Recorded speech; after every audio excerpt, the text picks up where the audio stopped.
금값이 떨어졌습니다. 하지만 지금 사는 것이 기회일까요? 아니면 더 큰 하락의 시작일까요? 2월 초 금값의 방향, 오늘 영상에서 명확히 정리해드립니다. 와, 정말 하늘 높은 줄 모르고 취소 금값이 갑자기 흔들리고 있습니다. 사상 최고가 랠리 바로 뒤에 찾아오니 조정. 이거 그냥 잠깐 쉬어가는 걸까요? 아니면 이제 하락 시작이라는 신호탄일까요? 오늘이 변동성 속에 숨어있는 기회와 위기를 한번 제대로 파헤쳐 보겠습니다. 자, 그럼 지금 금값이 정확히 어디쯤 와 있는지부터 딱 짚고 넘어가죠. 오늘 2026년 2월 1일 기준으로요. 국내 이사케이 순금 한지 시세가 약 227.800원입니다. 이 숫자를 잘 기억해 두세요. 모든 이야기는 바로 여기서부터 시작되니까요. 그런데 말이죠. 최근 일주일 흐름을 보면 분위기가 완전히 다릅니다. 보시는 것처럼 가격이 계속해서 떨어지고 있어요. 심지어 주간 평균선 아래로 내려갔죠. 아니 그렇게 잘 나가던 금값이 왜 갑자기 힘이 빠진 걸까요? 바로 이 궁금증에서부터 오늘 분석을 시작해보려고 합니다. 그러니까요. 정말 기록적인 랠리를 보여줬는데 왜 하필 지금 조정을 받는 걸까요? 이 질문에 대한 답을 찾으려면 이제 시야를 좀 더 넓혀서 이 시장 전체를 움직이는 보이지 않는 힘들을 들여다봐야 합니다. 지금 금값의 움직임을 제대로 이해하려면요. 딱 세 가지 핵심 요인을 짚어봐야 합니다. 이 세 가지가 서로 어떻게 얽히고 설켜서 지금의 시장 상황을 만들고 있는지 지금부터 하나씩 파헤쳐 보겠습니다. 자, 첫 번째 이유는 아주 간단하고도 강력합니다. 바로 차익 실현이죠. 생각해 보세요. 금값이 이렇게까지 오르니까 예전에 싸게 사뒀던 투자자들이 지금 팔아서 수익을 챙겨야겠다 하고 너도 나도 매물을 내놓기 시작한 거예요. 이 엄청난 팔자 세력이 상승세 브레이크를 건 첫 번째 이유라고 할 수 있습니다. 두 번째는 시장을 뒤덮고 있던 불확실성이라는 안개가 조금 거칠지도 모른다는 기대감 때문입니다. 원래 금이라는 자산은 위기 때 빛을 발하잖아요.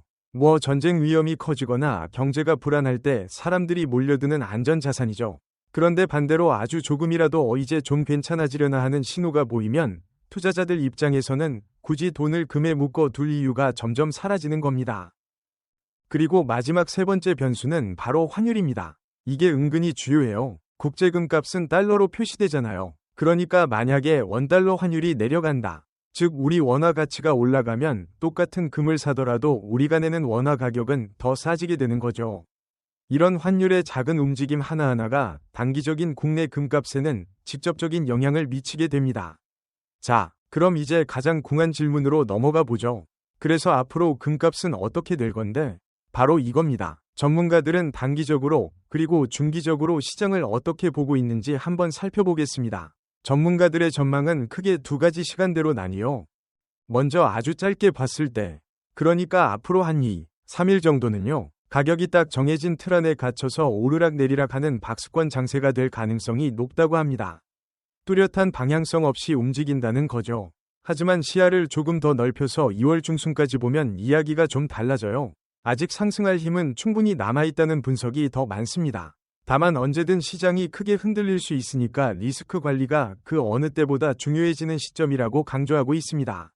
자, 그럼 이제 다시 우리 이야기로 돌아와 보죠. 이렇게 시장이 위아래로 흔들릴 때 우리는 대체 어떻게 해야 할까요? 이런 상황에서 현명한 투자자들이 쓰는 구체적인 전략들을 한번 알아보겠습니다. 먼저 지금 금을 사야 하나 고민하고 계신 분들을 위한 스마트 매수 전략부터 살펴볼게요.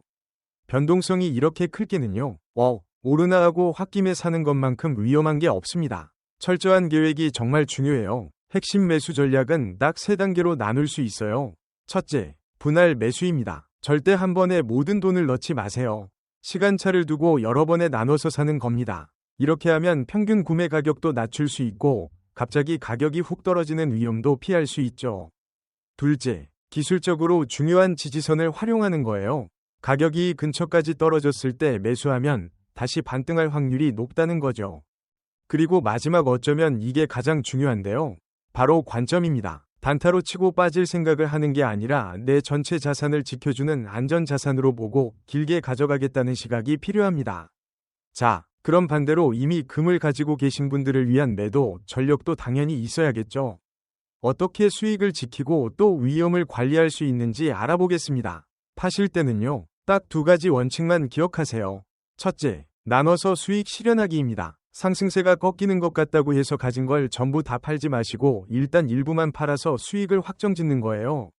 그럼 마음도 편해지고 혹시 다시 올라도 기회를 놓치지 않을 수 있죠. 둘째, 이건 감정적인 투자를 막는 가장 중요한 장치인데요. 바로 손절 라인을 정해두는 겁니다. 이 가격 밑으로 떨어지면 나는 무조건 판다. 이 원칙을 미리 정해놓고 기계처럼 지켜야 해요.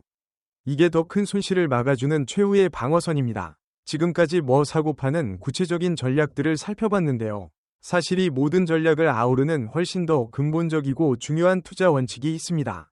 성공적인 금투자의 핵심은요, 바로 균형입니다. 전문가들이 보통 추천하는 비중이 전체 자산의 한 5%에서 많게는 15% 정도거든요.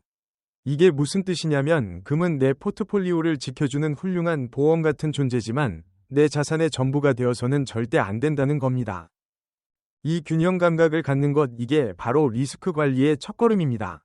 그리고 마지막으로 이 세 가지 원칙은 정말 꼭 기억해 주세요. 첫째, 항상 현금을 가지고 계세요. 왜냐하면 시장이 폭락했을 때가 우리에겐 최고의 쇼핑 기회가 될 수 있으니까요. 둘째, 목표를 분명히 하세요. 내가 얼마를 벌고 싶은지, 또 최악의 경우 어디까지 손해를 감수할 수 있는지 미리 딱 정해두면 시장이 아무리 시끄러워도 흔들리지 않을 수 있습니다. 셋째, 그렇게 정한 목표에 따라서 언제 사고 팔지에 대한 원칙을 미리 세워두는 것. 이게 정말 중요합니다. 결국 오늘 이야기한 모든 전략의 핵심은 한 문장으로 요약할 수 있습니다. 투자 목표를 미리 정해서 감정에 휘둘리는 판단을 최소화하는 것. 시장은 앞으로도 계속 우리를 흔들 겁니다. 하지만 여러분에게 명확한 원칙이 있다면 이 변동성은 더 이상 위기가 아니라 새로운 기회가 됩니다.